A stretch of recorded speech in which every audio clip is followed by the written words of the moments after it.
Olá, gente, muito boa noite. Estamos chegando aqui para mais uma live especial, tocando, como sempre, em assuntos pertinentes. E eu quero lhe dar boas-vindas. De qualquer parte do Brasil e do mundo, onde quer que você esteja, sinta-se abraçado. Obrigado por prestigiar o nosso trabalho. E obrigado a você que tem nos acompanhado aqui nas redes sociais. Graças a você, graças à sua companhia, nosso trabalho tem repercutido para além da nossa bolha.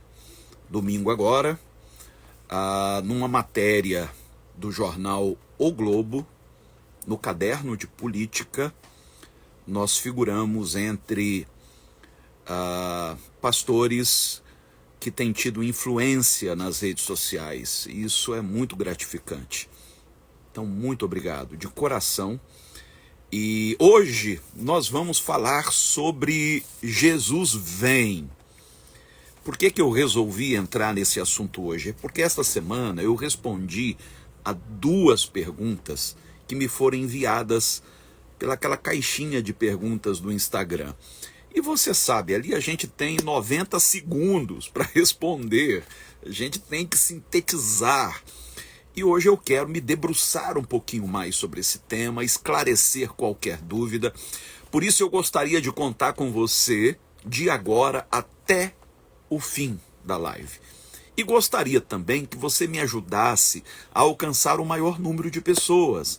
E é tão simples, gente. Basta ir aí no rodapé da transmissão, tem aí esse aviãozinho, clica nele, vai aparecer para você sua lista de contatos, daí é só clicar geral ou clicar naquelas pessoas que você acredita que terão interesses nesse assunto. Então, posso contar com você? Então vamos ver se a gente consegue dar uma alavancada nisso aí, gente. O assunto é importante, hein? Tem muito mal entendido em torno deste assunto. Tem muita gente aterrorizada, gente que nem consegue mais dormir, preocupada porque chegou de um culto onde ouviu o pregador mudar até a entonação de voz. Sabe, tem gente que quando fala da chamada volta de Jesus, muda a entonação, usa aquela voz meio que fantasmagórica, sabe? Jesus está voltando. E as pessoas ficam aterrorizadas. Então hoje nós queremos derrubar um mito. E eu vou usar para isso as escrituras sagradas. Então, nenhum anjo apareceu para mim. Eu não recebi nenhuma revelação especial. Eu apenas quero discorrer sobre o que dizem as escrituras acerca desse tema. Então, você vem comigo? Posso contar com você? Então vamos lá. Gente, a vinda de Jesus é um dos assuntos mais polêmicos e mais importantes da fé cristã. Nós cremos no seu primeiro advento, cremos como cristãos que ele morreu e ressuscitou, que ele foi assunto ao céu e que ele virá a segunda vez. Mas daí surgem muitas perguntas. Como, quando, onde, para quê? Vamos tentar entender isso? Se você tem uma Bíblia e puder me acompanhar, ou tomar nota e depois checar para ver se o que eu estou falando é verdade, eu vou ler algumas passagens hoje. A primeira delas está em Atos dos Apóstolos, no capítulo 1, do verso 9 ao verso 11. Diz assim, gente: E quando dizia isto, Jesus, vendo-o eles, foi elevado às alturas. E uma nuvem o recebeu, ocultando-o a seus olhos. Aqui está falando da ascensão de Jesus. Quando, diante do olhar atento de cerca de 500 pessoas, Jesus subiu ao céu. E estando com os olhos fitos no céu, enquanto ele subia, eis que junto dele se puseram 2 homens vestidos de branco, os quais lhes disseram: homens galileus, por que estáis olhando para o céu? Esse Jesus, que dentre vós foi recebido em cima no céu, há de vir assim como para o céu o vistes ir. Então, como cristão, como seguidor do Evangelho, eu não tenho alternativa senão crer que esta palavra é fiel, que ele virá. Eu não gosto de usar o termo volta, porque volta quem está ausente. Já já a gente vai se aprofundar nisso. Quando diz que ele virá, eu estou dizendo não que ele esteja ausente, mas que ele se manifestará, assim como ele se ocultou. É este o termo usado aqui, que ele se ocultou, não quer dizer que ele foi embora. Ok, voltamos. Espero que todos que estavam assistindo voltem também. A internet tem disso, né? Então, não que Jesus tenha se ausentado, ele se ocultou, isto é, ele se tornou inacessível aos nossos sentidos. Todavia, quando ele vier em glória, isto é, quando ele se manifestar, olha o que vai dizer Apocalipse 1:7. Eis que vem com as nuvens e todo olho o verá. Então, o que hoje é inacessível aos nossos sentidos, finalmente será revelado. As palavras usadas em todo o Novo Testamento em referência a esse advento, a esse segundo advento de Cristo, é parúsia ou parousia, epifania, apocalipsos. E o que significa estas palavras?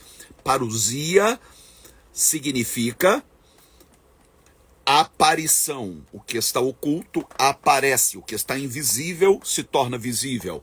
Epifania significa manifestação.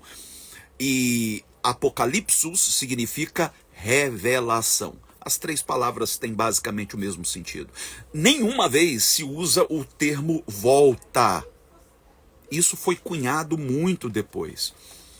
Como é que ele pode voltar se ele diz que estaria conosco todos os dias até a consumação do século?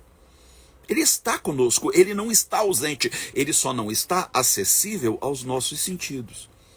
Mas ele caminha conosco através do seu Espírito Santo. Já já nós vamos nos aprofundar nisso.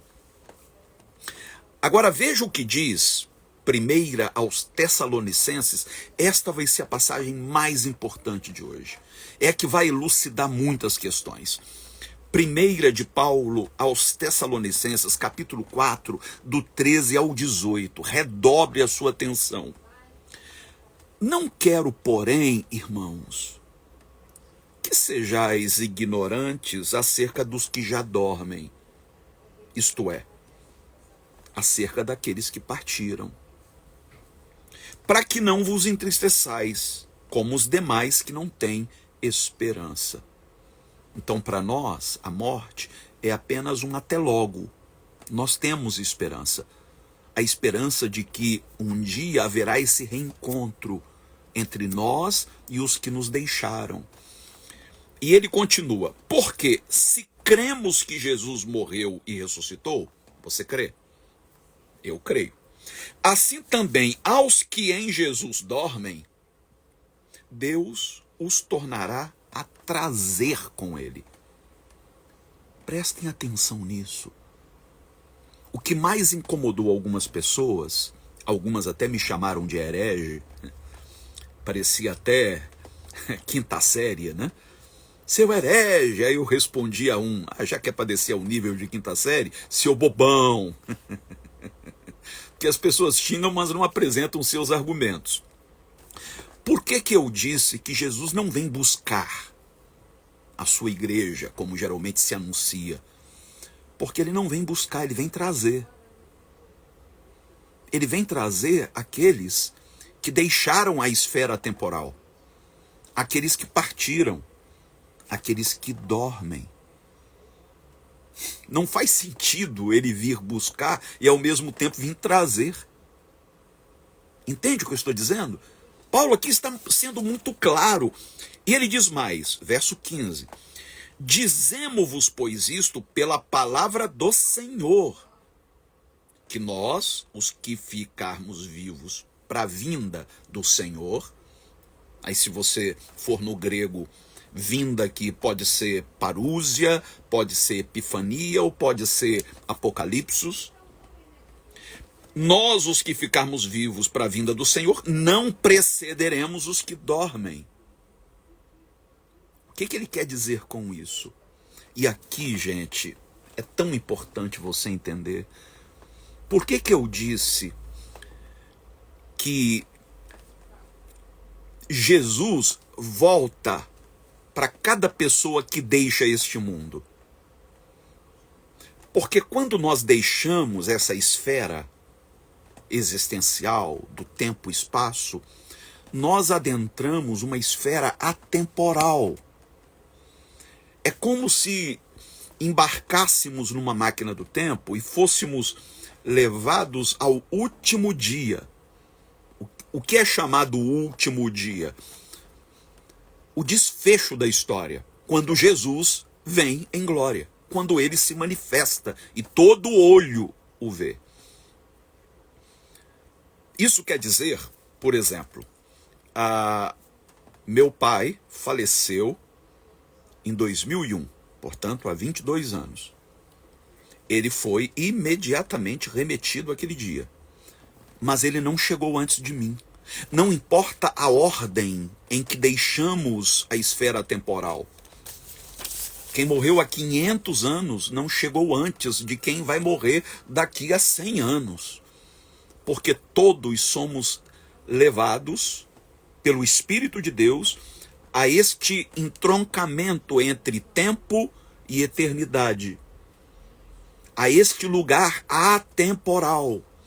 Então, no momento em que Jesus se manifestar em glória, quem estiver aqui vivo vai ser arrebatado ao seu encontro nos ares. Mas não vai preceder os que dormem. Tudo vai acontecer concomitantemente. A grande reunião, o grande reencontro, gente, vai ser uma festa.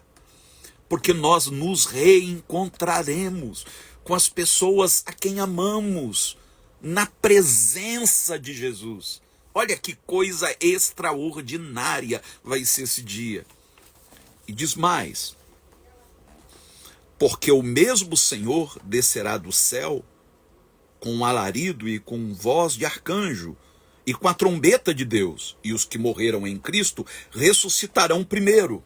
Quer dizer, para quem está aqui, desse ponto de vista da história, vai ser como se essas pessoas estivessem ressuscitando naquele momento. Mas para quem deixou essa esfera temporal, é instantâneo. Eu não creio num estágio intermediário, ou num estado intermediário, como geralmente se diz. Vamos deixar este mundo e vamos para um lugar ficar aguardando. Mas como assim? Se essa esfera é atemporal, vamos aguardar o quê? A gente aguarda porque a gente está encerrado dentro desta bolha temporal. Mas para quem deixou a esfera temporal, não há o que se aguardar. Por isso que a Bíblia diz que vai ser num abrir e fechar de olhos. E diz mais: depois nós, os que ficarmos vivos, seremos arrebatados juntamente com eles nas nuvens,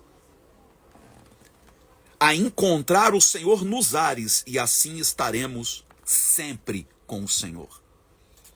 Não diz aqui que de lá, das nuvens, ele vai nos raptar, nos levar para um lugar chamado céu. As pessoas pensam no céu como um lugar para além das estrelas, para além das nuvens. Gente, céu é o avesso da realidade. Céu é como nós chamamos a esfera espiritual, aquilo que não é acessível aos nossos olhos.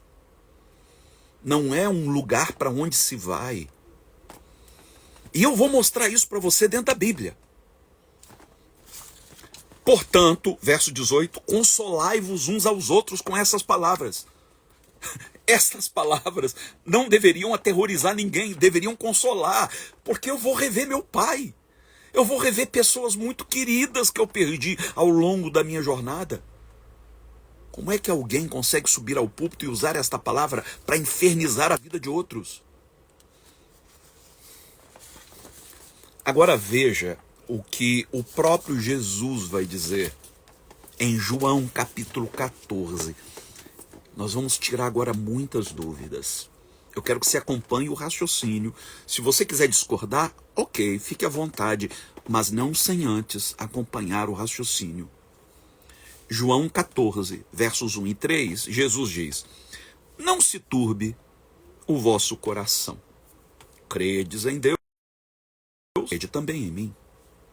Na casa de meu pai há muitas moradas. Se não fosse assim, eu vou-lhe teria dito. Vou preparar-vos lugar. E quando eu for e vos preparar lugar, virei outra vez e vos levarei para mim mesmo, para que onde eu estiver, estejais vós também. É esta passagem que alguns usam para rebater o que eu tenho ensinado. Tá vendo? Jesus está dizendo que vai nos levar para o céu.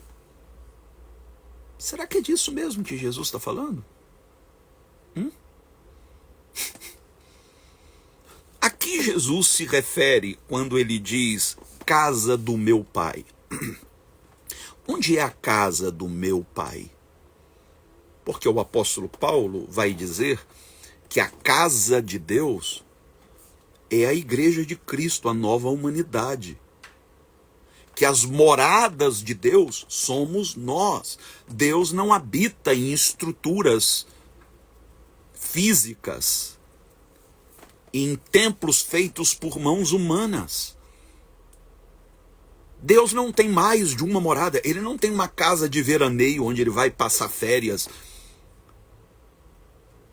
A casa do Pai é esta consciência renovada. E cada consciência renovada é morada dentro desta casa do Pai. Jesus está prometendo nos levar a uma nova consciência da presença de Deus. O apóstolo Pedro também fala disso. Fala que nós somos pedras vivas na construção deste grande templo onde Deus habita de maneira permanente. Essa história de que um terceiro templo vai ser construído em Jerusalém, isso é tudo balela, ainda que seja. Deus não vai habitar nele, porque Deus habita em consciências renovadas. Por isso o convite do Evangelho é a metanoia, expansão da consciência, porque Deus não cabe em consciências obtusas. Aí quando ele diz, quando eu for e vos preparar lugar, virei outra vez, de que vinda ele está falando?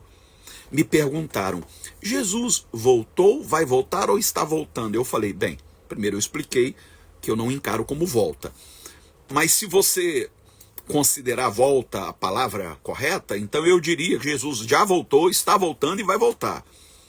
Ele voltou dentre os mortos ao terceiro dia. E ele voltou na descida do Espírito Santo.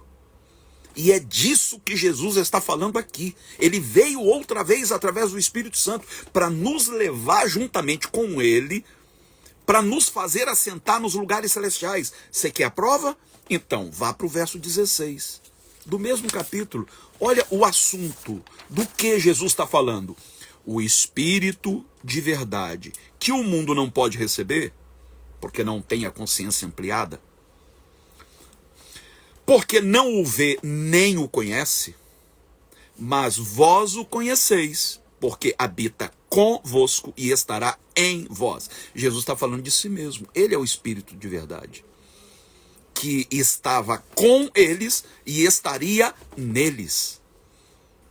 Durante o período da sua encarnação, ele era Emanuel, Deus conosco. Hoje, ele habita em nós. É Cristo em nós a esperança da glória, é o que Paulo diz aos Colossenses. Então ele não é mais Deus conosco, no sentido de caminhando ao nosso lado, é Deus em nós, caminhando dentro de nós. E ele diz mais: não vos deixarei órfãos, voltarei para vós. Mas de que ele está falando? Ainda um pouco, e o mundo não me verá mais. Mas vós me vereis, porque eu vivo e vós vivereis. Como assim? Esta vida que o Espírito gera em nós nos faz vê-lo no outro, no nosso semelhante.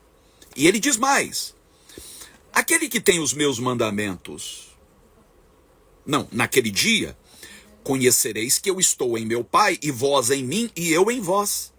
Aquele que tem os meus mandamentos e os guarda, esse é o que me ama. E aquele que me ama será amado de meu Pai, eu o amarei e me manifestarei a ele. Disse-lhe Judas, não Iscariotes: Senhor, de onde vem que te hás de manifestar a nós e não ao mundo?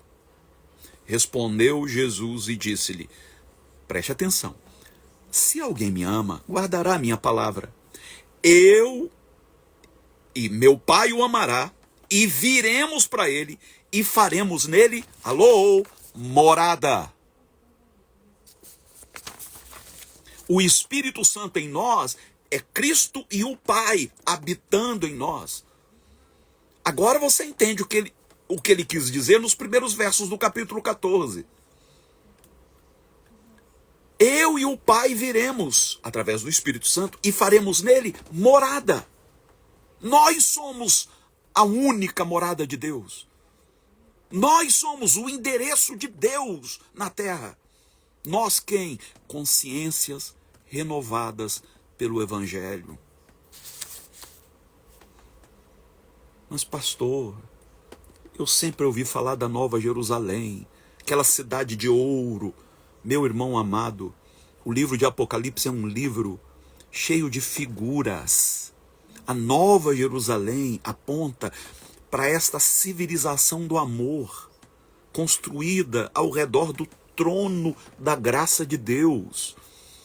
Se você for levar aquilo ali na ponta do lápis, as medidas não conferem. A Nova Jerusalém é chamada de a esposa do Cordeiro. Você acha que Cristo vai se casar com muros e casas e mansões? Pelo amor de Deus. Não faz nem sentido. Se no final das contas o mal deixará de existir, conforme nós cremos, o bem prevalecerá, então para que a Nova Jerusalém precisaria ser murada? Quais as ameaças que ela enfrenta? Não faz sentido, porque aquilo é uma figura de linguagem. A Nova Jerusalém é a esposa de Cristo. Quem é a esposa de Cristo? A nova humanidade. Veja ainda o que o apóstolo São Paulo vai dizer em Efésios, capítulo 1. Eu não coloquei aqui, mas há outras passagens, como por exemplo em Hebreus, que dizem: temos chegado à cidade de Deus, a Jerusalém celeste. Veja, temos chegado, não diz que vamos chegar, temos chegado, porque a Nova Jerusalém somos nós, a morada definitiva de Deus. Deus habita a consciência. Efésios 1, do 9 ao 10, diz assim o apóstolo: e desvendou-nos o mistério da sua vontade, segundo o bom propósito que propusera em Cristo, de fazer convergir em Cristo todas as coisas, na dispensação da plenitude dos tempos, tanto as que estão nos céus como as que estão na terra. A plenitude dos tempos não virá. A plenitude dos tempos foi entre o nascimento, morte, ressurreição e ascensão de Jesus. Esse período é chamado de a plenitude dos tempos. Jesus diz, está registrado lá no Evangelho segundo São João, que quando ele fosse levantado na terra, se referindo à cruz, ele atrairia tudo a ele. Todas as coisas que estão no céu, todas as que estão na terra, convergiram nele. Não são duas realidades. é uma única realidade. O que, como eu disse no início, e vou enfatizar porque muita gente entrou depois, céu é o avesso da realidade. É aquela parte da realidade que não é acessível aos nossos sentidos. É acessível via fé. Terra é uma referência a tudo que é palpável, a tudo aquilo que é captado pelos meus 5 sentidos. Em Cristo, céus e terra convergiram. Então, quando alguém me pergunta, peraí, nós vamos passar a eternidade aqui? Não existe lá. Não existe lá. É tão simples, gente. Nós estamos agora mesmo assentados nas regiões celestiais. Olha o que ele vai dizer, Paulo, nesta mesma epístola, Efésios capítulo 2, versos 6 ao 7. E nos ressuscitou juntamente com ele, fazendo-nos assentar nas regiões celestiais em Cristo Jesus, para mostrar nos séculos vindouros as abundantes riquezas da sua graça, pela sua benignidade para conosco em Cristo Jesus. E tem uma turma dizendo que os cristãos primitivos esperavam o fim do mundo para os seus dias. Eles nunca acreditaram em fim do mundo, eles acreditavam em séculos vindouros. Havia uma expectativa de que muita água ia rolar. Havia uma expectativa de que o bem prevaleceria ao longo da história. Então, em Cristo, nós estamos agora nas regiões celestiais. Regiões celestiais é a mesma coisa que céu. Como eu disse, o avesso da realidade. É aquilo que só é acessível mediante a fé. Qual é a dificuldade com isso? Eu vou te dizer. Por que esta escatologia que hoje é pregada, escapista, que fica o tempo todo falando que Jesus está voltando, o mundo vai acabar, o desserviço que ela provoca. Porque ela só serve para nos eximir da responsabilidade pela criação. Este mundo é obra de Deus, gente. Este cosmos é obra de Deus. E até onde se sabe, nós somos a consciência deste universo. Deus não pretende destruir o que ele criou com tanto amor. Jesus virá para trazer de volta aqueles que se foram. Ele não vem como um incendiário cósmico. Ele não vem para tacar fogo, para destruir. Ele vem para restaurar todas as coisas. Esta mensagem não é escapista. Esta mensagem é cheia de esperança. Mas ela também coloca sobre os nossos ombros a responsabilidade pelo futuro. Cabe a cada um de nós arregaçar as mangas e trabalhar para deixar um futuro melhor para as próximas gerações.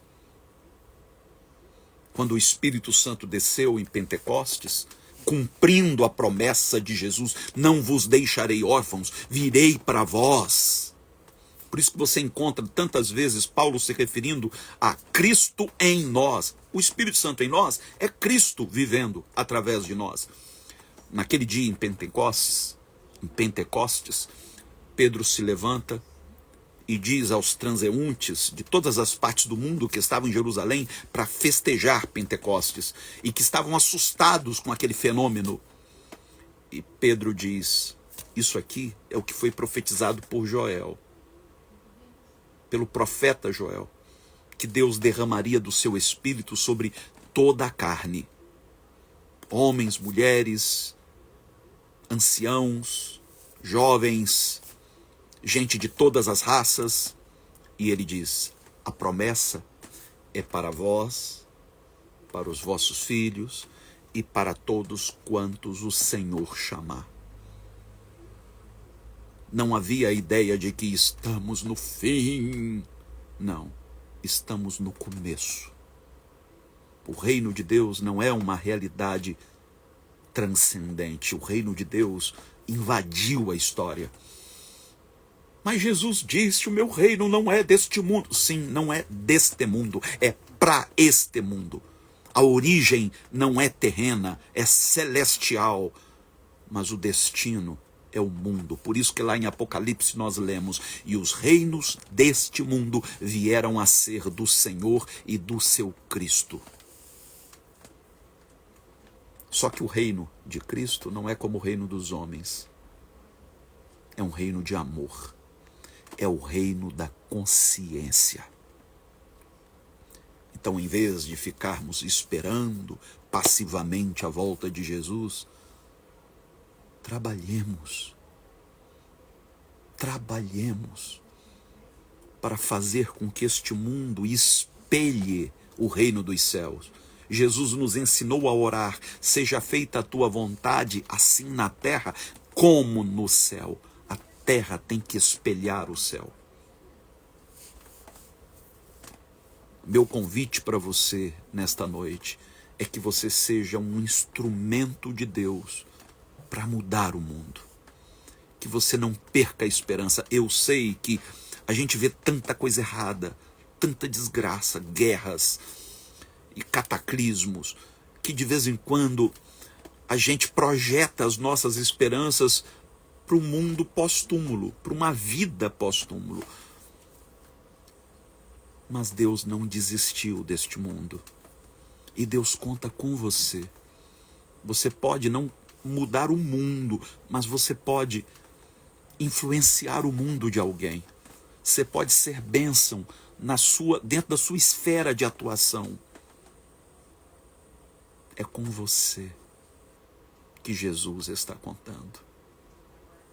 Pai, eu quero te dar graças por esta palavra e eu peço que o teu Espírito Santo testifique no coração dos meus irmãos. Que o teu Espírito Santo desperte consciências. Há tanto para se fazer, Senhor. Nós herdamos, como diz a tua palavra, uma herança assolada. Mas o Senhor espera de nós que arregacemos as mangas e nos empenhemos em transformar esta realidade. Injeta, Senhor, esperança no coração dos meus irmãos. Que cada um possa atuar dentro da sua própria esfera. Seja como professor, advogado, cientista, ator, atriz, seja como pastor, padre, não importa o credo religioso, não importa a etnia a que esta pessoa pertença, a orientação sexual, o que importa, Senhor, é que seja resgatado em nós a tua imagem e semelhança. O Senhor se fez um de nós para mostrar que é possível. É possível vencer este mundo. É possível andar na contramão, acolhendo em vez de excluir, abraçando em vez de rechaçar, proclamando liberdade àqueles que estão cativos. Isso é que te pedimos, Senhor, na esperança de que dias melhores hão de vir. Em nome de Jesus oramos. Amém e amém. Amados, antes de terminarmos, eu quero sua atenção, por favor, não saia ainda. Esta semana, esse último final de semana, foi aquele final de semana da entrega das cestas básicas.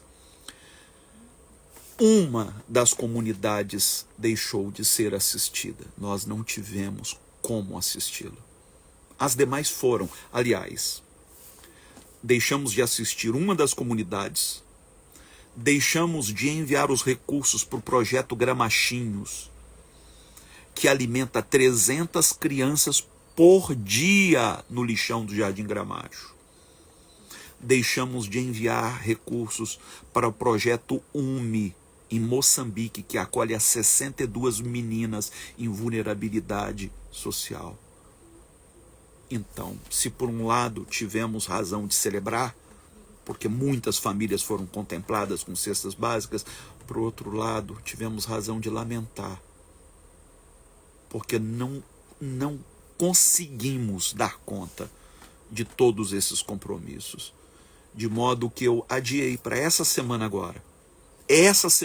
Eu tenho até quinta ou sexta-feira, ou mais tardar, para enviar esse recurso, tanto para Moçambique quanto para o Jardim Gramacho, e para atender a esta comunidade que não foi atendida. Por isso eu deixo aqui o meu apelo. Se você deseja ser um canal de provisão para esta obra, nos ajude. Nos ajude com aquilo que você puder, com a sua oferta de amor. Esse mês foi muito difícil, as pessoas talvez estivessem muito ocupadas com Black Friday, tanta coisa para comprar, e nem todas que costumam contribuir, contribuíram, e a gente ficou numa situação muito, muito complexa. Por isso eu peço que você nos ajude. Eu vou deixar aqui o Pix. Uma cesta básica custa em média R$150, mas você pode ajudar com quanto você puder. O nosso Pix é 21 99797 8135. É um celular. Eu vou repetir o Pix: 21 99797 8135. Ou você pode enviar sua contribuição via PayPal de qualquer lugar do mundo. Nosso PayPal é o meu e-mail, hermescfernandes@hotmail.com. hermescfernandes@hotmail.com. Posso contar com você? Que Deus te recompense. Que Deus te abençoe muito. Terminando agora a live, deixa eu lhe fazer um pedido. Volte a comentar, porque todos os comentários desaparecem quando a gente publica. E deixa o seu aceno, um alô, um boa noite. Isso faz com que o Instagram entregue para o maior número de pessoas. Se quiser, marque alguém que precise ouvir o que você ouviu. E se você pegou a live na metade, assista desde o início. Tome nota das passagens. Se quiser checar, vá lá na sua Bíblia e cheque, vê se está certinho, se o que eu estou dizendo bate com o que está escrito. Tá bom? Gente, muito obrigado de todo o meu coração. Semana que vem eu estarei de volta com vocês. Domingo, pelo nosso canal no Zoom, no Ninho da Fênix. Se você ainda não participa do grupo do Ninho da Fênix, me mande mensagem pelo WhatsApp 21 99797 8135 e eu vou te colocar lá no Ninho da Fênix e você vai receber o link para a reunião que eu faço todo domingo às 6 da tarde. E segunda-feira às 7 da noite, mais uma vez, aqui na nossa live tradicional de segunda-feira. Obrigado, gente. Amo vocês. Deus abençoe.